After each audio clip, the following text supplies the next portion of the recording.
Assalamu alaikum dear students. This is Reham Rahman and I'm your computer science teacher for grade 9. Our today's topic is Introduction to Flowcharts. So dear students, आज के lecture का topic है हमारा Introduction to Flowcharts.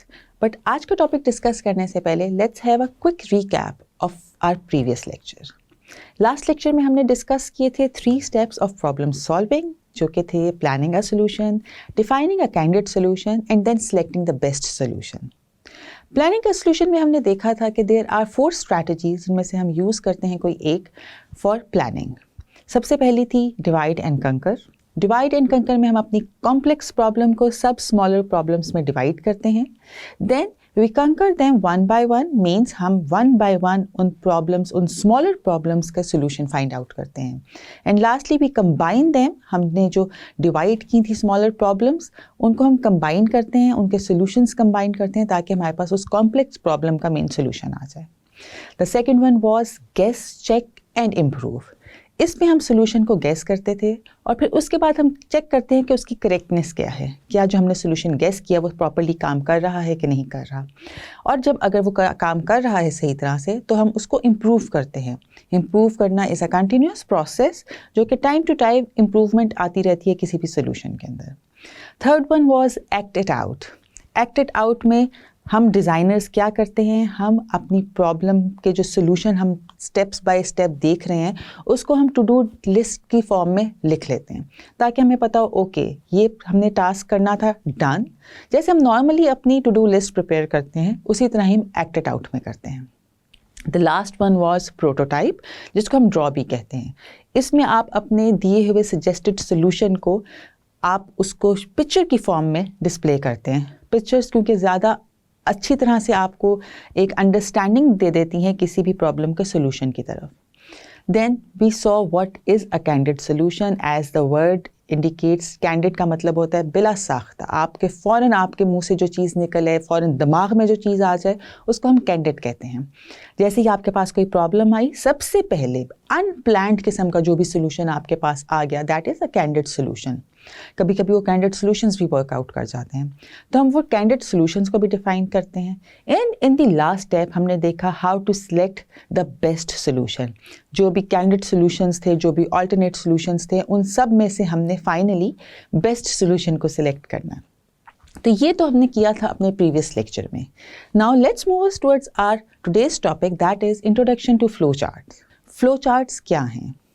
Flow chart is a compound word. Compound words कौन से होते हैं? जो कि 2 वर्ड्स को कंबाइन करके एक वर्ड बनाते हैं, उसको हम कंपाउंड वर्ड कहते हैं. फ्लो चार्ट भी 2 वर्ड्स का कॉम्बिनेशन है, that is flow and chart. What is a flow? Flow क्या होता है? Something that has a smooth continuity, उसको हम फ्लो कहते हैं. जो भी चीज़ एक स्मूथ कंटिन्यूटी से चल रही है, that is a flow. And chart, what is a chart? Chart is a display, a picture of an information in an organized manner. कोई भी इंफॉर्मेशन जो आपको पिक्चर की फॉर्म में दी जा रही है और बड़ी ऑर्गेनाइज्ड है. चार्ट्स की डिफरेंट एग्जांपल्स जैसे कि पाई चार्ट, बार चार्ट और डिफरेंट चार्ट्स को आपने डिस्कस डेफिनेटली किया होगा अपने मैथ्स में, तो आपको पता होगा चार्ट्स की काफ़ी एग्जांपल्स हैं. तो जो भी पिक्चर ऑर्गेनाइज्ड फॉर्म में आपको नज़र आ रही है, that is a chart. So flow chart means a visual display of an information that is in smooth and organized form.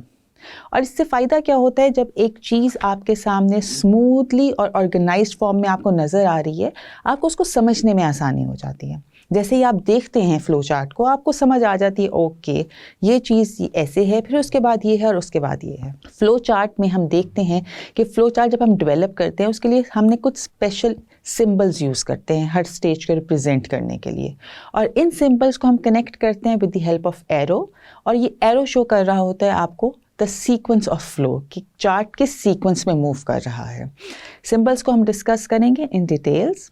आप जब देखते हैं फ्लो चार्ट में सिर्फ स्टेप्स इम्पॉर्टेंट नहीं हैं कि हमने स्टेप्स को 1 by 1 डिवाइड किया प्रॉब्लम के.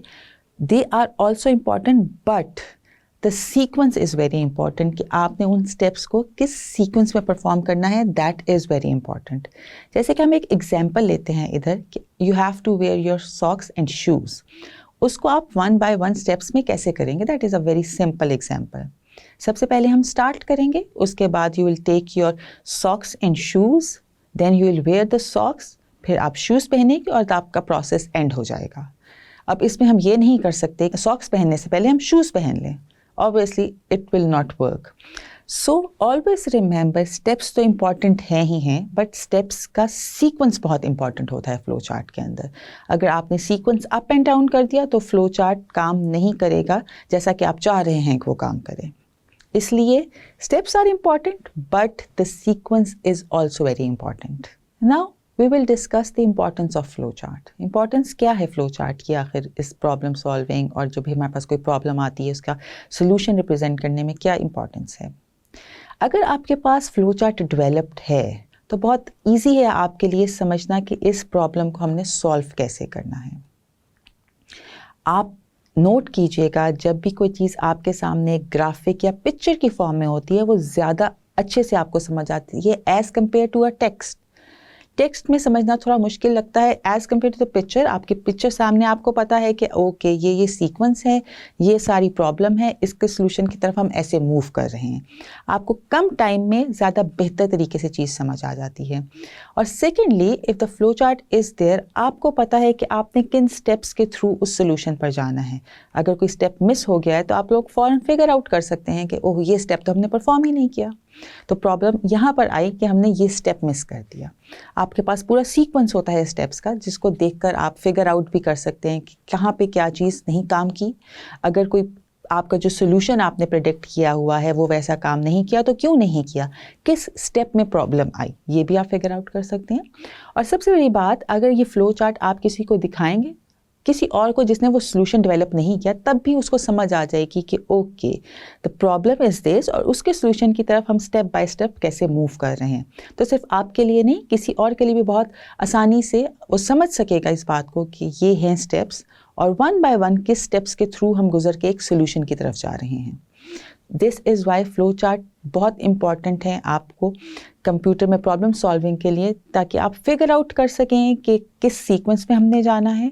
अगर आपने कुछ मिस आउट कर दिया, आपको पता चल जाए कि यहाँ पर हमें ये स्टेप लेना था जो कि हमने मिस कर दिया इस फ्लो में, तो वो भी आपको जल्दी से पता चल जाएगा। और ये भी कि आप जो सोल्यूशन एक्सपेक्ट कर रहे हैं अगर वो वैसे वर्कआउट नहीं किया तो फिगर आउट करने में आसानी होगी कि प्रॉब्लम सोल्यूशन के किस पार्ट में आपने वो चीज़ को प्रॉपर्ली इनकॉर्पोरेट नहीं किया, किस स्टेप में प्रॉब्लम आ रही है, तो हमारा जो डिज़ायर्ड सोल्यूशन था हमें नहीं मिल सका।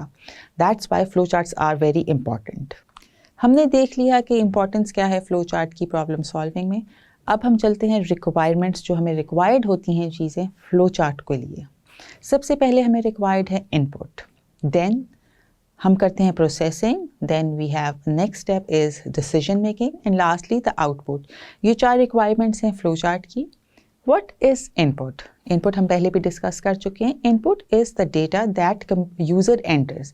जो भी यूज़र इनपुट देता है उसको हम, जो भी डेटा एक्चुअली इंफॉर्मेशन यूज़र देता है, that is input. Input is very important because इससे आपको पता चलता है कि what type of data is required और how many types of inputs are there, मतलब यूज़र जो है कितने टाइप्स की इनपुट दे रहा है, उसके लिए हमें कैसे चीज़ें अरेंज करनी है। तो इनपुट को देखना बहुत इंपॉर्टेंट है। Then comes processing part. Processing में क्या होता है कि यहाँ पे जो कैलकुलेशंस की जाती हैं वो सारी प्रोसेसिंग में की जाती हैं। कैलकुलेशंस लाइक जो आपने किसी वैल्यूज़ को ऐड करना है, वैल्यूज़ को सब्ट्रैक्ट करना है, डिवाइड करना है, मल्टीप्लाई करना है, कोई अमाउंट ज़्यादा है कम है, उन सब की कैलकुलेशंस की जाती हैं इस प्रोसेसिंग में और यही प्रोसेसिंग ही स्टोर करती है सारी कैलकुलेशन के रिजल्ट्स को। Then comes decision making. Decision making में देखा जाता है कि whether the statement that is given is true और फॉल्स। यहाँ पे किसी भी सोल्यूशन की तरफ जब हम जा रहे होते हैं, decision making is a very important step. कहीं पे भी हमें कन्फ्यूजन, हमारे पास 2 चीज़ें आ गई हैं, हमें डिसाइड करना है कि okay which one is true and which one is false.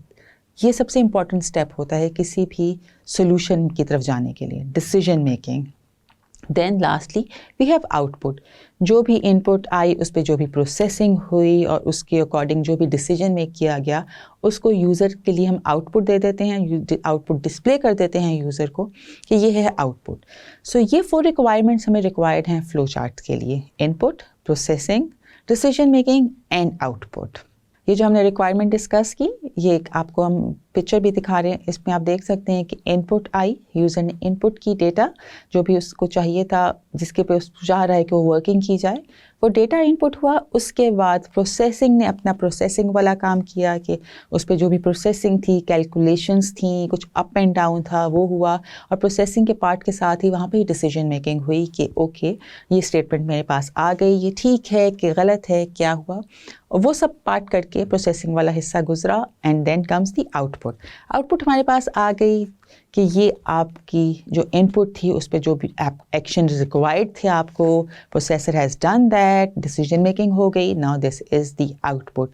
So these were the requirements जो कि आपको एक पिक्चर की फॉर्म में भी दिखा दी गई, ज़्यादा बेहतर अंडरस्टैंडिंग के लिए कि आपको समझ आ जाए कि ये सारी रिक्वायरमेंट कैसे काम करती हैं। सो आई होप कि ये रिक्वायरमेंट वाला पार्ट आपने अच्छी तरह से समझ लिया होगा। सो डियर स्टूडेंट्स, हम आ गए हैं MCQs पर अपने। ये MCQs और शॉर्ट क्वेश्चंस आपके एग्जाम पॉइंट ऑफ व्यू से इंपॉर्टेंट है। आपने बहुत केयरफुली रीड करना है कि किस तरह से फेस किया गया है उस सेंटेंस को और क्या क्या ऑप्शंस आपको प्रोवाइड की गई हैं। अभी तक अगर आपने लेक्चर्स अपने बहुत ध्यान से सुने हैं और समझे हैं तो आई एम श्योर आपको ये MCQs अटेम्प्ट करने में बिल्कुल भी मुश्किल नहीं होगी। So let's start with it. The first MCQ that you can see on your screen says, which is a graphical representation of an algorithm? Algorithm की graphical representation को हम क्या कहते हैं? Options है आपके पास मैट्रिक्स, ग्राफ, फ्लो चार्ट या फिर सॉल्यूशन। इन चारों दी हुई ऑप्शंस में से कौन सी है बेस्ट ऑप्शन जो ये कह रही है कि वो है graphical representation of an algorithm? The correct option is option number 3, flowchart. Flowchart is a graphical representation of an algorithm. हमने बहुत अच्छे से देखा है कि फ्लो चार्ट में हम सिंबल्स का इस्तेमाल करते हैं और ग्राफिकली एक पिक्चर की फॉर्म में रिप्रेजेंट करते हैं कि हम जो गिवन प्रॉब्लम है उसके सॉल्यूशन की तरफ हम कैसे मूव ऑन करेंगे। The next MCQ that is on your screen says, which is a matter needs to be dealt with and overcome? Option है आपके पास एल्गोरिदम, प्रॉब्लम, फ्लो चार्ट या फिर debugger. Which is a matter, वो कौन सी ऐसी चीज है जो कि आपको ओवरकम करनी है, उसके लिए आपको कोई सोल्यूशन रिक्वायर्ड है, आप उसे डील कर रहे हैं और आपको उसको ओवरकम करना है with a solution. The options जो आपके पास दी गई हैं वो हैं एल्गोरिदम, प्रॉब्लम, फ्लो चार्ट या फिर debugger. The correct option is option number 2, that problem is a matter needs to be dealt with and overcome. अब हम देखेंगे कि वो शॉर्ट क्वेश्चंस कौन से हैं जो कि आपके एग्जाम पॉइंट ऑफ व्यू से इंपॉर्टेंट है, आपको आ सकते हैं आपके एग्जाम्स में in the form of a short question. आ सकता है आपको डिफाइन फ्लो चार्ट, कि फ्लो चार्ट क्या है। बहुत इजी डेफिनेशन है आपकी, सिंपल सी डेफिनेशन है, that says a flow chart is a graphical representation of the steps to solve a problem. Very simple, हम बार बार डिस्कस किया है हमने इस बात को कि flow chart basically graphical representation होती है स्टेप्स की टू सॉल्व अ प्रॉब्लम, कि हम प्रॉब्लम से सोल्यूशन की तरफ किस तरह से जा रहे हैं उसको हम ग्राफिकली एक पिक्चर की फॉर्म में रिप्रेजेंट कर देते हैं। That is a flow chart. The next short question that is important आपके एग्जाम पॉइंट ऑफ व्यू से says, what is meant by processing in making of flow chart? अगर आपको याद हो हमने फ्लो चार्ट की जो देखा था रिक्वायरमेंट्स में, उसमें जो प्रोसेसिंग वाला पार्ट था वो बेसिकली क्या कर रहा होता है, what is meant by processing in making of flow chart? Flow chart की मेकिंग में जो प्रोसेसिंग है उसका क्या मतलब है? सिंपल सा आंसर है, the processing steps are used for performing calculations and storing the results of calculations. जो हम प्रोसेसिंग में क्या कर रहे होते हैं, बेसिकली हम कैलकुलेशंस परफॉर्म कर रहे होते हैं या उनके रिजल्ट्स को स्टोर कर रहे होते हैं। कैलकुलेशंस जो भी की हैं उसका जो रिजल्ट आ रहा है उसको हम स्टोर कर रहे होते हैं। सो ये सिंपल सा आंसर है इसका, जो कि बिल्कुल भी मुश्किल नहीं होगा आपके लिए आंसर करना अगर आपने इन लेक्चर्स को बहुत केयरफुली सुना है और समझा है। The next short question again that is important from exams point of view says, what are the requirements for a flow chart? एक flow chart की क्या requirements है? क्वेश्चन को ज़रा ध्यान से देखना है कि रिक्वायरमेंट्स पूछी जा रही हैं फ्लो चार्ट्स की। हमने डिस्कस किया था, अगर आपको याद हो, कि सिंपल 4 रिक्वायरमेंट्स थी हमारे पास फ्लो चार्ट की। क्या क्या थी? इनपुट, बेसिकली आपने यूजर से जो इनपुट लेनी है वो रिक्वायर्ड है आपको। उस दी हुई इनपुट पर जो प्रोसेसिंग करनी है, प्रोसेसिंग रिक्वायर्ड है उस पर। फिर हमने ये देखा था कि प्रोसेसिंग के बाद इफ़ कोई डिसीजन मेक करना है आपने उस प्रोसेसिंग के रिजल्ट पर, तो क्या आएगा? हमारे पास रिक्वायरमेंट आ जाती है डिसीजन मेकिंग की। एंड लास्टली जो भी डिसीजन मेक करके हमने आंसर लिया उसको आउटपुट करना है हमने यूजर को in the form of output. So ये 4 रिक्वायरमेंट्स हैं फ्लो चार्ट की: input, processing, decision making and the output. So ये कुछ क्वेश्चंस आपको, शॉर्ट क्वेश्चंस आपको बताए जो कि आपके इस लेक्चर से रिलेटेड थे और जो अब तक आपने पढ़ा उससे रिलेटेड थे, कि आ सकते हैं ये आपको एग्जाम्स में। सो बी वेरी केयरफुल। अगेन मैं कहूँगी आपको कि read the question carefully. Different तरीके से उसको रीफ्रेज किया जा सकता है जस्ट टू चेक कि आपने कितने अच्छे से समझा है अपने उस लेक्चर को, उस टॉपिक को। सो आपने बहुत केयरफुली रीड करना है अपने क्वेश्चन को और फिर आंसर करना बिल्कुल भी आपके लिए मुश्किल नहीं होगा। उसी तरह ही जिस तरह हमने अपने इस चैप्टर में स्टार्ट में पढ़ा था कि डिफाइनिंग अ प्रॉब्लम, जब हम प्रॉब्लम को डिफाइन कर लेते हैं तो हमारे लिए उसके सोल्यूशन तक पहुंचना बिल्कुल भी मुश्किल नहीं है। उसी तरह ही अगर आपने क्वेश्चन समझ लिया कि क्वेश्चन में बेसिकली क्या पूछा जा रहा है आपसे, तो उसको आंसर करना बिल्कुल भी मुश्किल नहीं होगा आपके लिए। सो डियर स्टूडेंट्स, आज के लेक्चर में हमने देखा what is flow chart. Flow chart is a picture representation of an information that has smooth and organized manner. And then we saw what is the importance of flowchart. Flowchart क्यों important है किसी भी problem को solve करने के लिए? Because ये हमें बता देते हैं कि स्टेप बाय स्टेप आपने किसी प्रॉब्लम को सोल्यूशन की तरफ कैसे लेकर जाना है, और अगर आप कहीं कोई स्टेप मिस कर रहे हैं तो आपको पता चल जाएगा कि यहाँ पे कुछ मिस हो गया। Then we saw the requirements कि फ्लो चार्ट्स के लिए क्या क्या रिक्वायर्ड है। फ्लो चार्ट के लिए रिक्वायर्ड है इनपुट जो कि यूज़र देता है इन द फॉर्म ऑफ डेटा और इन्फॉर्मेशन, और फिर देन कम्स प्रोसेसिंग। प्रोसेसिंग पे कैलकुलेशन वाला पार्ट होता है कि जो भी डेटा दिया गया है एज एन इनपुट उस पर क्या क्या कैलकुलेशन रिक्वायर्ड है, plus minus, add, subtract, multiply, divide, जो भी कैलकुलेशंस की जाती हैं प्रोसेसिंग में की जाती हैं और प्रोसेसिंग ही इस कैलकुलेशन के रिजल्ट को स्टोर करता है। Then we have decision making. Decision making में हम डिसाइड करते हैं कि जो स्टेटमेंट हमारे पास आई वेदर इट्स ट्रू और फॉल्स। अगर सही है तो उस पर हमने क्या डिसीजन लेना है, फॉल्स है तब हमने क्या करना है, वो सारा पार्ट करता है हमारा डिसीजन मेकिंग वाला हिस्सा। And then comes the output. जब इनपुट आ गई, प्रोसेसिंग हो गई, डिसीजन डिसाइड हो गया कि हमें क्या करना है, तो हम चलते हैं आउटपुट की तरफ और फाइनली यूज़र को हम आउटपुट दे देते हैं उसकी डिज़ायर्ड इन्फॉर्मेशन जो वो चाह रहा होता है उसकी शक्ल में। सो ये था आज का लेक्चर। हम मिलेंगे इंशाल्लाह अपने नेक्स्ट लेक्चर में जिसमें हम फर्दर डिस्कस करेंगे फ्लो चार्ट और फ्लो चार्ट में यूज़ होने वाले सिंबल्स को। आई होप आज का लेक्चर क्लियर था। इंशाल्लाह मुलाकात होती है नेक्स्ट लेक्चर में। तब तक के लिए अपना ख्याल रखिएगा। अल्लाह हाफिज़।